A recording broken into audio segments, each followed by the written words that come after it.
There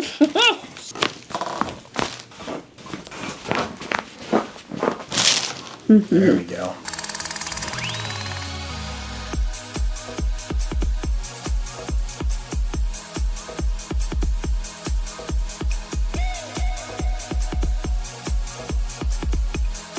How's it going, everybody? I'm Dr. John Clayton, your Layton chiropractor here in Utah at Supra Chiropractic. Do you experience pain in the hip and low back area that radiates down and shoots down to your toes? If so, then you are just like this patient in this video. And so with this kind of pain, there's a bunch of different ways you can work on it, whether it's muscles, nerves, spine, all these different things. And so we're going to show you the breakdown of how we approach it and how it is specific to this patient here in this video, but it may be something that you are also facing, and it's something that I can help with. So hope you guys enjoy this video, and we'll do a recap at the end to kind of explain a little bit more in detail as to what we did. If you want to stay and watch that. So hope you guys enjoy. Okay. So the big thing with this area here, we'll use our fun little pointers. Pointer.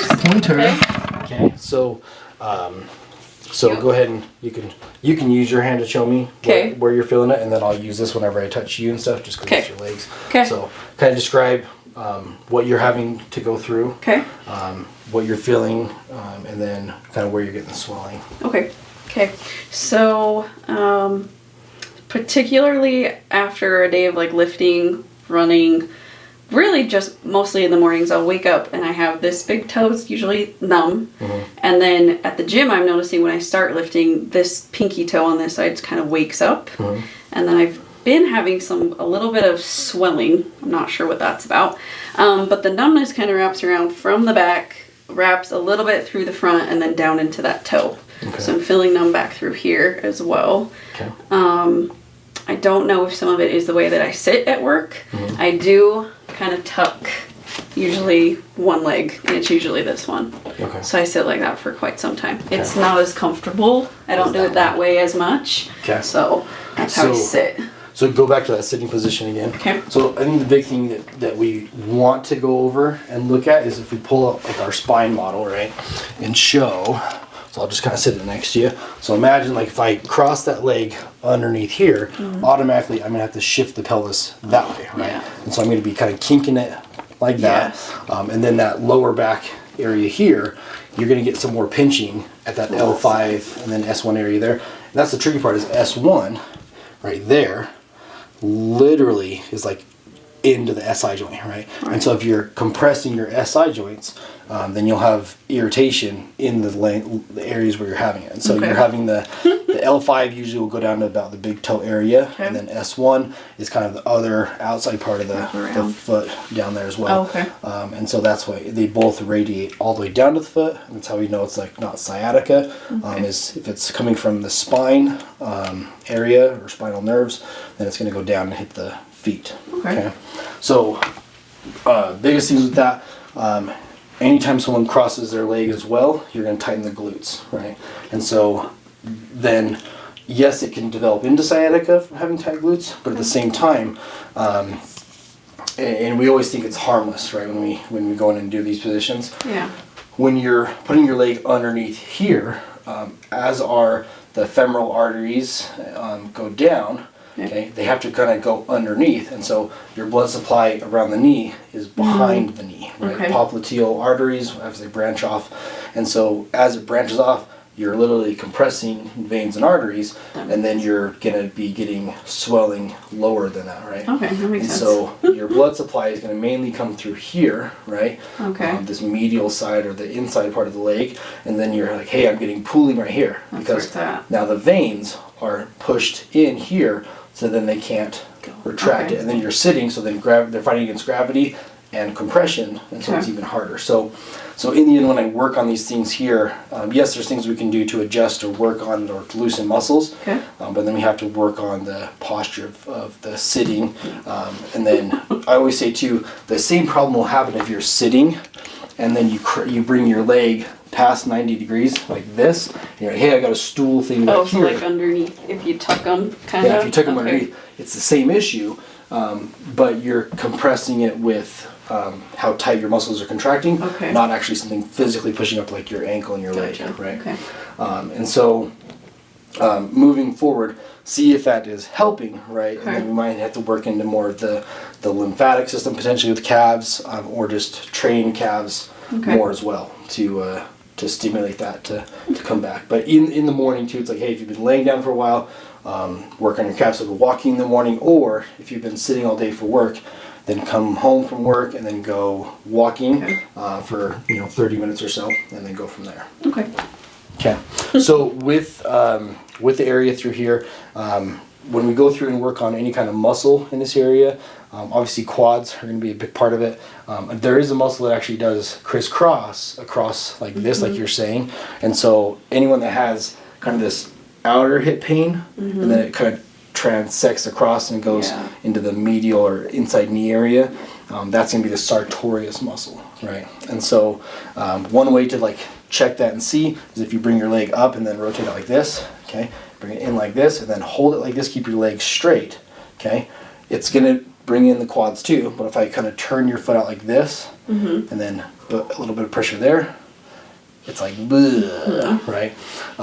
And so if you have injury of the sartorius, which its job, like you saw, is to kind of kick a soccer ball, like kind of kick it like that.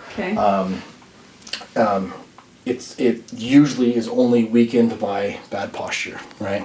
So yeah, which is everyone nowadays. I'm not perfect either, right? So the cool part too is because it's such a long muscle, it kind of resembles like a sword going into a sheath, like back in the medieval days. Is you can kind of just work along from the top of the hip here, right, and then go all the way down.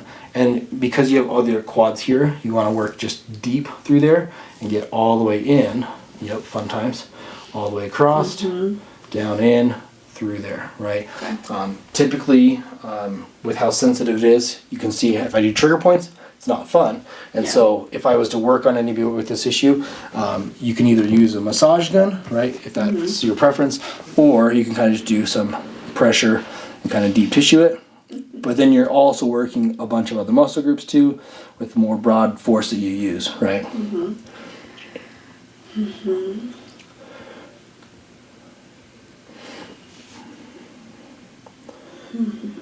Not tender at all. Nope. Time of your life.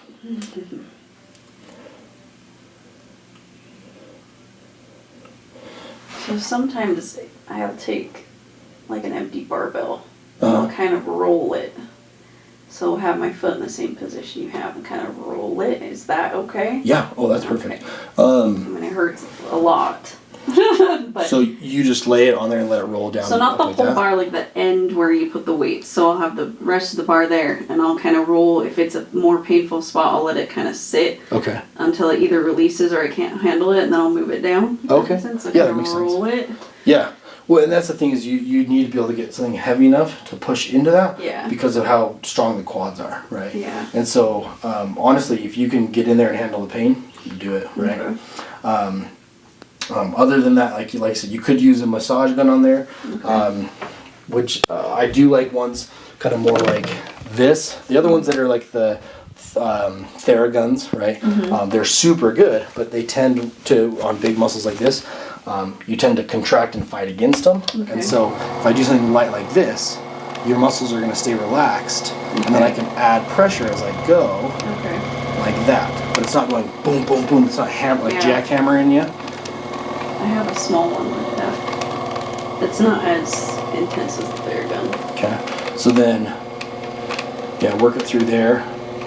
Okay. And then a big component too is going to be adductors, right? And so anything that pulls your legs together. So when you're at the gym, squeeze here. Okay.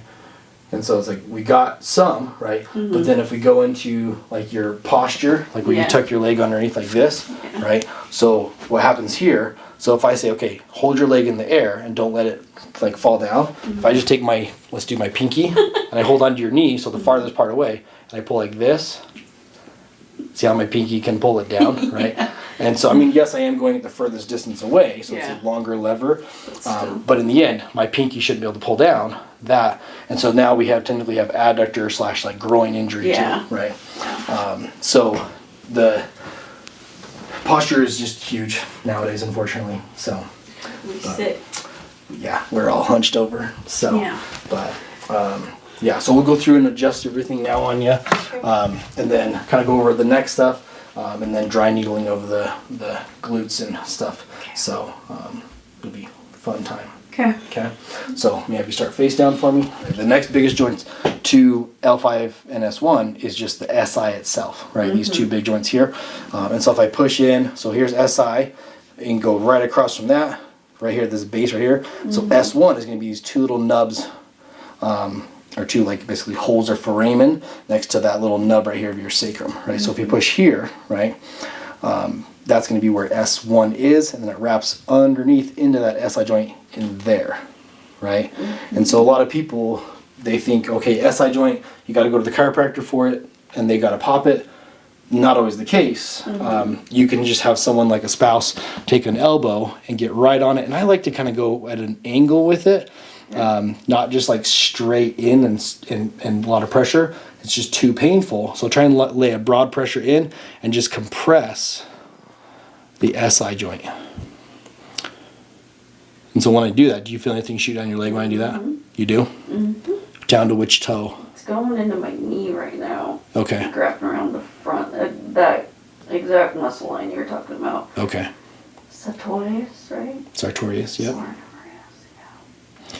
Yeah, and I mean, if you want to be really specific, you could say, okay, what nerve innervates or gives the connection to sartorius, and then draw a line straight back from that, right? So, but for all intents and purposes, we're doing the S1 compression at the SI joint.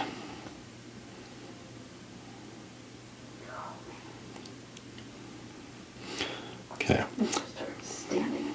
I know, seriously, right?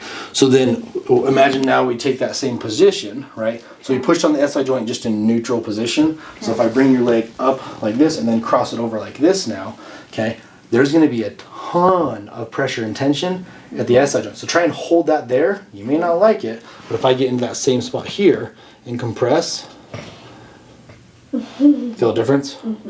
Okay, so I think the biggest thing is, yes, there's going to be a comfort factor to sitting that way, but at the same time, it's just jacking your SI joints, right? And then we take the area, so keep that there for just a sec. So if we take this area here, right, one of the ways you can test the SI joint is actually put the leg in this position here, and I can compress the SI joint and then go back and forth, like kind of like a boat rudder, like this, and then like this, right? See how this way I can go there because it's used to it, but then I go the opposite, external rotation, right? Not loving it. Okay, so in the end, I would say there is some stretches you can do with like a broom handle, where you like put it right here and then you cross it here, and then that way it holds right here, and then you can go like that from a seated position. There's some cool tips and tricks about that. That may be a good stretch to do to then help release where the glutes hook in from that side next to that greater trochanter of the femur. So and then if we go to that position one more time, okay, let's just pick the main area of the gluteus maximus, and we just do compression, broad compression right there, like that. Okay, so the muscle it's almost like in a flexed position, right? Because you're beginning the first, phase of glute movement, which is extension of your hip. So the minute that you then engage this way, there it's fired all the way, right? So anytime you're part way there and then you're holding it, you're going to be burning your muscle out too, because it's in a contraction, right? That makes sense. So explain it for 10 more minutes. I love it. I do need to I need to hear it though. No, yeah. When that's the thing is, like, when people are like, I have SI problems, and it's like, okay, great, you have SI joint pain, but here's all the other components with it. Please attack them, and don't just rely on a chiropractic adjustment of the SI joint when these other components are honestly probably the problem that's leading to your SI joint dysfunction or pain. I can feel a difference in my toe, like between my feet, between my left foot and my right foot. Yeah, just because of that. Yeah. Just that little bit of. Yeah, so if we compress this other side here, right? So we can see if I put compression into this joint here, and the joint feels tight, right? My foot wants to go away. So like sliding out to the side. Yeah.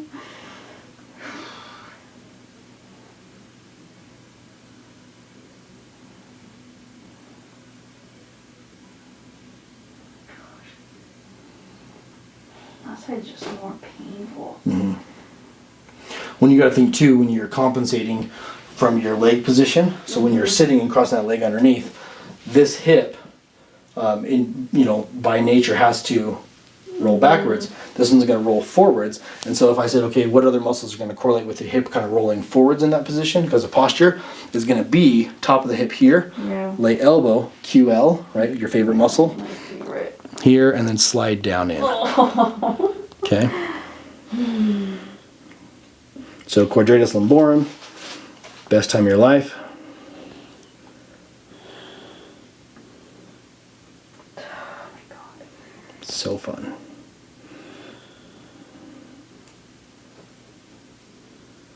Okay. Perfect. We will not be dry needling that, I promise. I'm gonna run through and adjust everything. So if you take a deep breath in here, let it all the way out.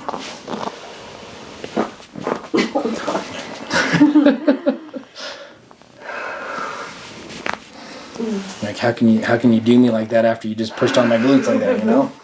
Let that relax there. You got it.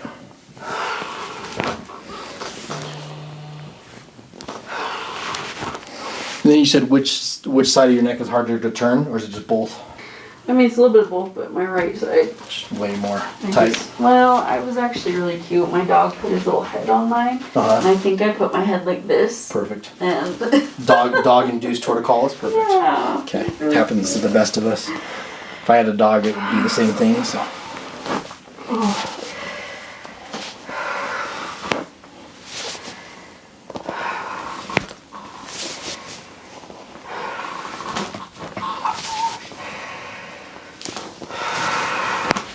There we go. And he has the softest ears. It's the softest part of him. Let's see, dog ears the best. Oh, yeah.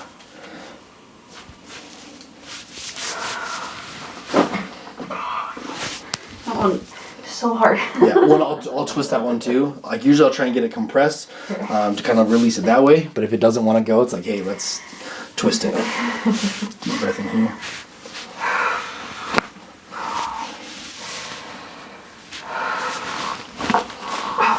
There you go. Try to get super deep on that one there. So we're going to get right in here. Deep breath in.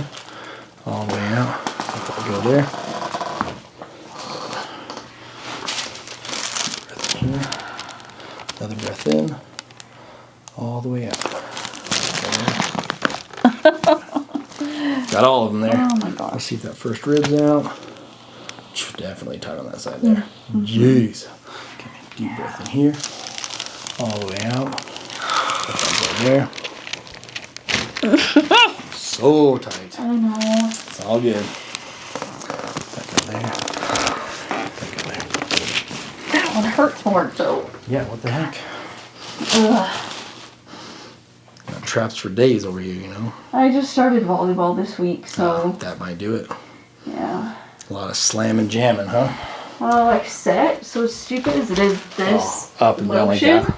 Yeah, so I mean, you think about being hunched over all day, so you're really Then doing the flexed. opposite of it. Yeah. Yeah, so Seriously. even though I've been trying to strengthen that area, but it's so much, I think it's just so hard when you're like that for so long, and then it's like, yeah, you can do 10 minutes of all this, and it doesn't make up for it. Seriously. I wish, but... Yeah. Okay, let me have you lay on your left side there for me. Left side? Yeah, it's kind of funny. Like, yeah, there's no weight involved, but... Still. Yeah. Okay. So we're going to do one for the upper back here. Okay. Upper part of the lower back, right? And then one for the SI. You can bring your arm down like this. Okay. Set it across there. Hold that. Then you're going to take that arm and kind of wing it out like that. See if I can get underneath that. I get my microphone stay there too. Oh, sorry. You're good. Okay, and then scoot towards me just a bit. Okay. And then headlock my arm nice and tight. Okay. Lock it in tight. There. Good. Okay, let that relax. Okay. Okay, here. Deep breath in here. All the way out. Oh, that's tight. That is so tight. I know. My goodness. I know. At least you got the other back one, so. Oh, I know. I knew I waited too long. No, you're good. You're all good. I'm so hard to. I'll still smack you around to get it to loosen up there. Okay. So bring that elbow out. Okay, then lock me in there tight. It's already going. What the heck? Pull tight, tight, tight. Deep breath in. All the way out. Lock it in, lock it in. Good. There's the rest of it. Okay, then lay there for a second and get the hip here. Okay. You got shoulder down. Hold across there. Deep breath in. All the way out.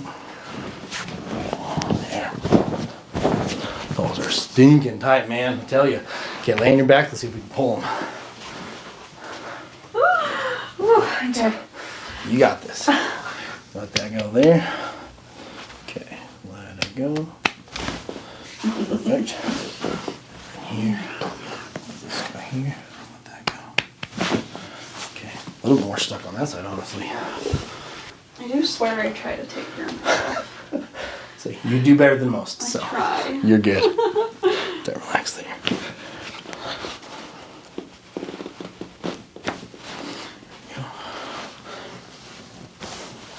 Still adjust through the hey dudes, I guess, right? Yeah. Slide it just a bit there for me. I haven't worn these in a while. Okay. And then do the knees actually cause pain or not too bad? Just mainly that No, really. swelling and Yeah. stuff? Okay. Yeah, not really. If my knees start to hurt, I know I'm tight somewhere else. Like, Yeah. if that from makes other sense. areas. They don't give me a lot of trouble unless something else is off. That makes sense. So, Okay. yeah. No worries. Yeah, you're not old enough to have knee problems yet, so. I've had one surgery. Yeah. Just one though. One and done. Yeah, so. Just a mass. They're like, I grow tissue and it's weird. It's a talent. I guess. I'm just glad I don't have carpal tunnel. Say, knock on wood range. That's next. So. I try. That's something I try really hard to have really good. Yeah, Typing posture. Yeah.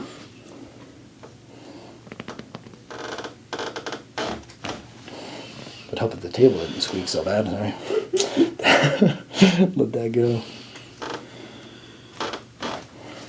It's always the second elbow. People are like, I know it's coming. Sorry. Yeah, you're well, good. I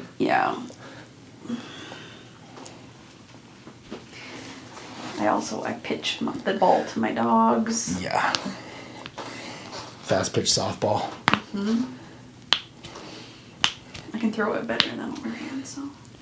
Yeah, I probably could do the same. I'm terrible at throwing. I'm just kidding. I can't just.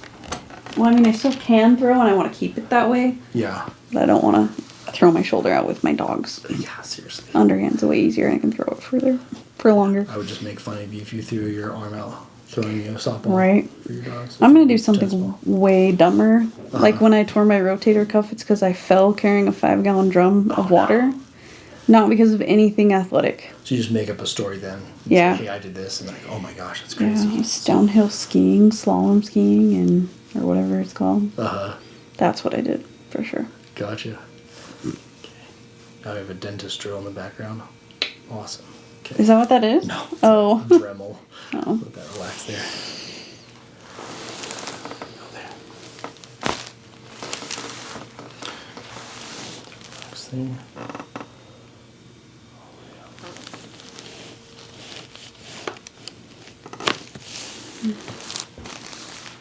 Deep breath in here. All the way out. There we go. Feel that lifted up on that right side there? Sweet. Okay. Go ahead and sit there for me. Oh, that last one always gets me. Yeah. The pole one. The one that people need the most though nowadays because of all their sitting, you know? Not really. I have the option to stand. I do try. I just need to stand. Yeah, it's hard. It's hard, I tell you. Oh, it's already just that. Yeah, I do have traps for days. Yep. Bigger than mine, I guess, right? Okay. So how does everything feel there?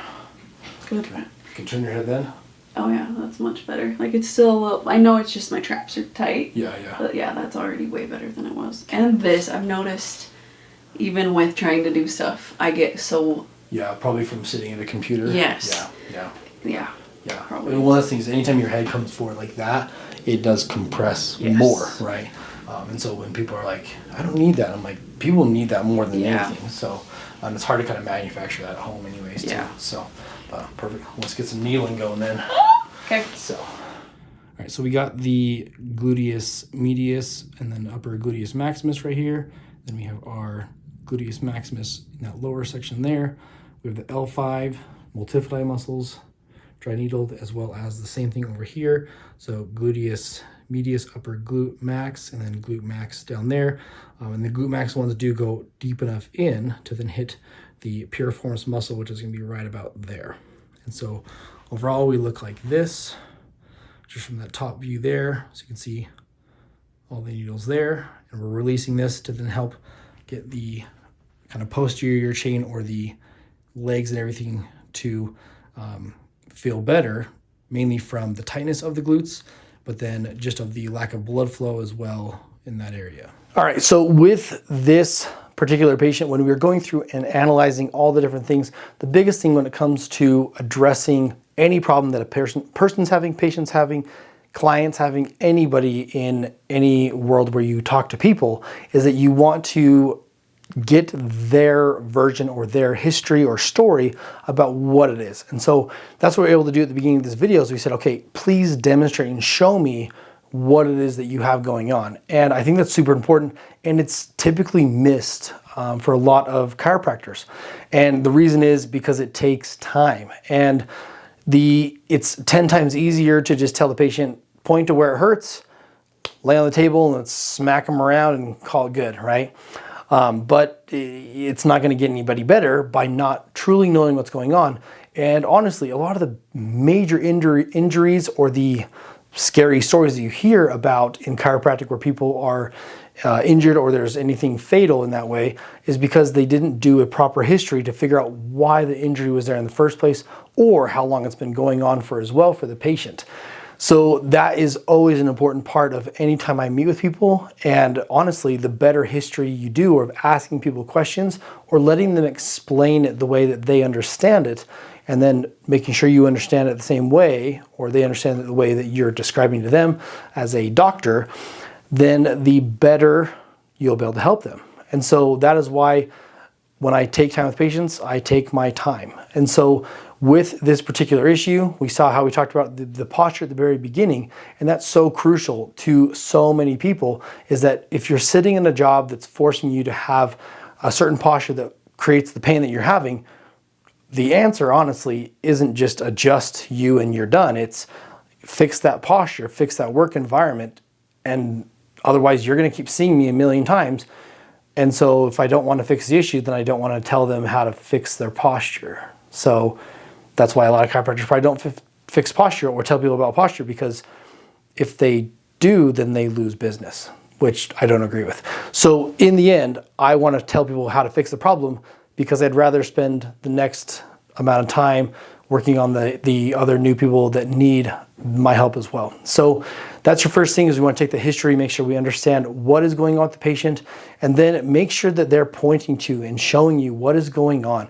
And that's how we were able to say, okay, what areas do we need to go in there and dry needle, adjust, so on and so forth, or put pressure into and show you how to use someone else's force to then help release the joints, such as the SI joint in this video.